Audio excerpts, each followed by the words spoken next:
Nos han enseñado a creer que las guerras se hacen por libertad, que se luchan por justicia, por proteger lo que es correcto, por defender a los inocentes. Nos repiten las mismas palabras una y otra vez: seguridad nacional, soberanía, amenaza. Nos muestran banderas ondeando con orgullo, discursos de líderes con el puño en alto, multitudes aplaudiendo con fe ciega. Pero si quitamos el ruido, si apagamos por un momento la propaganda, lo que queda es otra historia. Porque detrás de cada guerra siempre hay lo mismo. No importa el país, el idioma ni la bandera. Hay miedo, hay manipulación y hay negocio. Mucho negocio. Los misiles no se lanzan por principios, se lanzan por contratos. Las bombas no explotan en nombre de la paz, sino en nombre de la ganancia. La sangre es solo el combustible de una maquinaria que nunca se detiene, porque siempre hay algo más valioso que la vida humana para quienes están en la cima: el control. Y mientras tú miras las noticias creyendo que te informan, en realidad te entrenan. Te entrenan para odiar al enemigo que ellos eligieron, para apoyar lo que ya estaba decidido, para marchar donde ellos ordenan, para aplaudir cuando ellos matan. Pero lo que no te dicen es que la guerra ya comenzó mucho antes de que suene la primera alarma. Comenzó en las oficinas donde se reparten los recursos, en las reuniones secretas donde se trazan las fronteras del poder, en los discursos cuidadosamente escritos que siembran división y temor en millones de personas al mismo tiempo. Tú ves explosiones, ellos ven inversiones. Tú ves soldados cayendo, ellos ven territorios ganados. Tú ves destrucción, ellos ven contratos firmados. Y lo peor es que no necesitas un arma para ser parte de esta guerra. Basta con que obedezcas, basta con que no cuestiones, basta con que creas.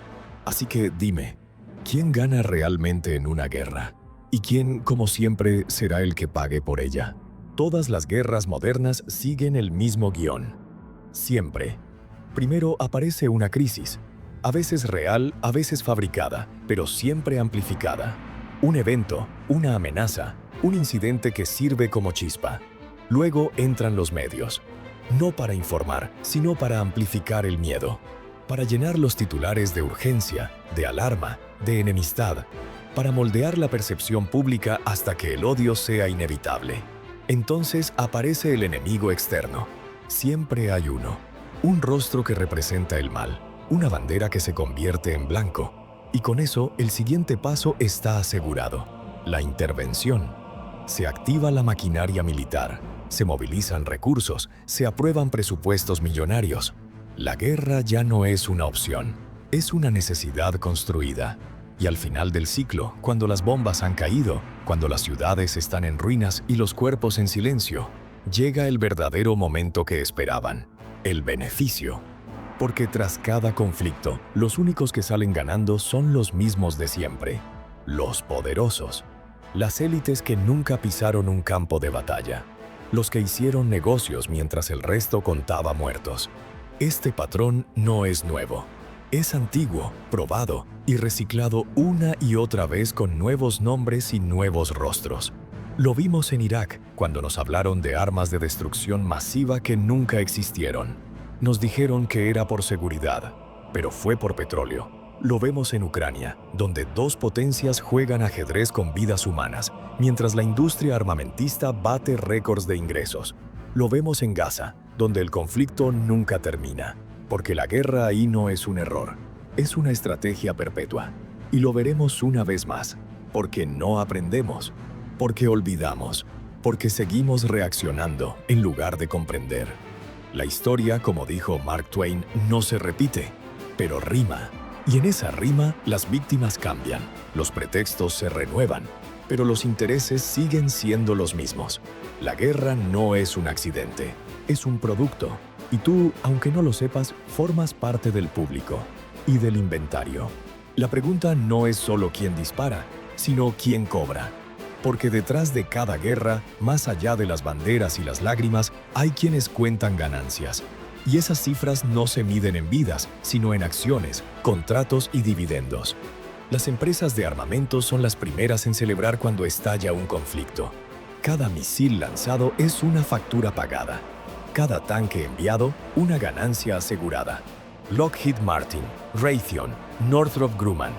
Nombres que suenan lejanos para la mayoría, pero que en cada guerra ven crecer sus márgenes. En cada explosión, una bonificación. En cada muerte, una nueva inversión.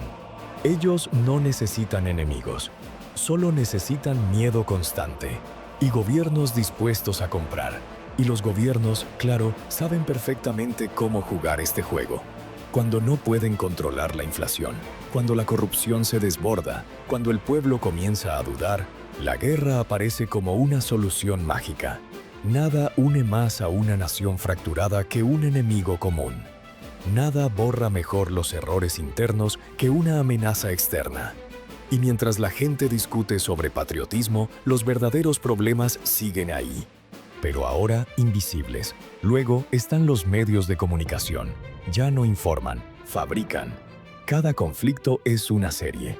Cada bombardeo, una oportunidad de aumentar rating. Te muestran el horror con música de fondo, con gráficos, con cámaras estratégicamente ubicadas. Y tú, sin darte cuenta, consumes el dolor ajeno como si fuera entretenimiento. La sangre vende. Y mientras más intensa sea la guerra, más pantallas encendidas, más clics, más ingresos publicitarios. Para ellos, la guerra no es tragedia, es contenido. Y el resultado de todo esto, un sistema perfecto, donde una minoría se enriquece mientras la mayoría sangra. Una máquina invisible que convierte cadáveres en lingotes de oro. Una fábrica que opera en la sombra, silenciosa, eficiente y despiadada. Porque al final, la guerra no es el fracaso de la política, es su plan B. Y ese plan siempre deja a alguien más rico, nunca a ti. Y mientras las guerras se venden como respuestas necesarias, los países más poderosos se tambalean por dentro. Pero no quieren que lo notes. Porque cuando el edificio está a punto de colapsar, lo más urgente no es repararlo, sino distraer a quienes viven dentro. Estados Unidos, por ejemplo, lleva años fracturado. Una nación dividida en dos bloques que ya no se escuchan, que se desprecian, que se enfrentan entre sí con más furia que a cualquier enemigo externo. Bajo esa polarización hay una economía desgastada, endeudada hasta los huesos, sostenida por estímulos artificiales y promesas vacías. La guerra para ellos es una válvula de escape, una forma de unir lo que internamente ya está roto. Rusia, por su parte, juega una guerra que también es interna. Envuelta en un nacionalismo agresivo, ha convertido el control de los medios en una forma de supervivencia del régimen. La población solo ve lo que se quiere mostrar. La economía, aunque en guerra, se adapta al aislamiento como una bestia acostumbrada a la escasez. Y mientras el mundo señala a Putin, adentro la maquinaria sigue funcionando con una lógica propia. Todo por la patria, cueste lo que cueste. China se mueve de otra forma. Silenciosa, estratégica, firme. Tensión con Taiwán, sí, pero también una expansión lenta y constante por rutas comerciales, infraestructura, tecnología. A lo interno, un control social férreo, total, casi invisible. El disidente desaparece, la opinión no existe. Y sin embargo, desde afuera parece estable. Pero esa estabilidad es de hierro y silencio. Europa vive una crisis de identidad, dividida entre sus ideales y su miedo, entre la necesidad de mantenerse unida y la realidad de sus fracturas internas, con una inflación que devora el bienestar que prometieron defender y con una sensación creciente de vulnerabilidad. No saben si protegerse o rendirse, y mientras tanto dependen de potencias que ya no los ven como aliados, sino como piezas. Y luego está Latinoamérica, un continente rico en recursos y saqueado sin piedad. Gobiernos que no gobiernan. Títeres que solo repiten guiones dictados desde más arriba. El pueblo atrapado entre la corrupción, el narcotráfico y la desilusión. En muchos países la guerra no es externa, es cotidiana. Es contra el hambre, contra el abuso, contra la desesperanza. Y así el mundo entero se transforma en una ruleta. Una ruleta donde no hay justicia, solo probabilidades. Donde las naciones apuestan su futuro mientras tú apenas sobrevives. Cada región girando sobre sí misma, sin control, sin dirección, mientras los verdaderos dueños del casino nunca pierden. La guerra es la continuación de la política, por otros medios. Karl von Clausewitz escribió esa frase hace casi 2 siglos, pero hoy más que nunca es una radiografía exacta del mundo. Porque en la política moderna, cuando las palabras ya no funcionan, cuando la diplomacia se agota o simplemente se vuelve inútil, llega el momento de las armas. Y no como último recurso, sino como una estrategia cuidadosamente calculada. Lo que no te cuentan es que los contratos de reconstrucción, de infraestructura, de privatización ya están firmados antes de que caiga la primera bomba. Las empresas están listas, las licitaciones preparadas, las rutas comerciales rediseñadas. Porque cuando un país es destruido no significa el final para todos. Para algunos es el comienzo de un nuevo mercado. Cementerios afuera, inversiones adentro. Mientras tú ves columnas de humo, ellos ven oportunidades de expansión. Mientras las familias escapan, las corporaciones entran. Mientras la sangre corre, los bancos abren cuentas nuevas. Y mientras los soldados se preparan para morir, los políticos brindan. Sí, brindan. En oficinas climatizadas, con copas llenas y sonrisas discretas. No están ahí cuando se disparan las armas, pero sí están cuando llegan los beneficios. No pisan el barro, pero firman los acuerdos. No entierran a sus hijos, pero sí hacen promesas de reconstrucción. Y lo más perverso es que lo llaman progreso. Te dicen que van a ayudar, que van a reconstruir, que van a traer democracia. Pero lo que traen es deuda, control, dependencia. Lo que instalan no es paz, es propiedad. Así que no te confundas. Para quienes toman las decisiones, la guerra no es una tragedia. Es una inversión, un cálculo, una fórmula que ya conocen y que siempre les da resultados. Porque para ellos, lo único que realmente se pierde en una guerra es lo que nunca les importó conservar, la vida humana. No necesitas soldados para comenzar una guerra. Solo necesitas una idea, una narrativa, un enemigo. Y si no existe, lo inventan. La guerra no comienza con bombas, comienza con palabras. Palabras que se repiten hasta perder su significado y convertirse en comandos emocionales. Libertad, patria, seguridad nacional. Son palabras que suenan nobles, pero que en boca del poder se convierten en herramientas de manipulación. Porque nadie quiere morir por intereses económicos, pero millones están dispuestos a matar si creen que lo hacen por su bandera. Así se construye el enemigo invisible. No importa si se trata de un país, una ideología o una cultura. Solo basta con que te convenzan de que ellos te odian, que te quieren destruir, que son una amenaza para tu forma de vida. Entonces el miedo hace el resto. Te conviertes en parte de un ejército sin uniforme, dispuesto a aplaudir cualquier agresión, porque crees que es defensa. El miedo es el arma más poderosa jamás creada. Y los medios son quienes la cargan, la apuntan y disparan. Día tras día, imagen tras imagen, titulares incendiarios, declaraciones cuidadosamente seleccionadas, expertos que validan todo sin cuestionar nada. Te llenan de pánico, pero nunca de contexto. Te dan enemigos, pero nunca causas. Te ofrecen odio, pero jamás comprensión. ¿Recuerdas el 11 de septiembre? En cuestión de horas, el dolor legítimo de un país entero se convirtió en una excusa global para invadir, ocupar y bombardear. Y nadie lo cuestionó, porque todos estaban cegados por la rabia, el miedo, la sed de venganza. La guerra contra el terror fue un espectáculo perfectamente dirigido. ¿El resultado? Millones de muertos, países arrasados, empresas enriquecidas y un público mundial convencido de que era lo correcto. Y así, una y otra vez, nos hipnotizan. No con hipnosis literal, sino con repetición, con símbolos, con banderas, con himnos, con la idea de que cuestionar es traicionar, de que dudar te hace enemigo. Pero cuando una paloma es aplastada por una bandera, ¿de verdad estamos hablando de paz? ¿O simplemente nos volvimos tan obedientes que ya no distinguimos entre proteger y destruir? Detrás de los discursos, detrás de los mapas y los uniformes, está la verdadera cara de la guerra. No es la que aparece en los noticieros ni en los discursos patrióticos. Es la que queda después de que se apagan las cámaras. Es el rostro de un niño cubierto de polvo, con los ojos vacíos por haber visto demasiado. Es la madre que abraza una foto porque ya no tiene a quien abrazar.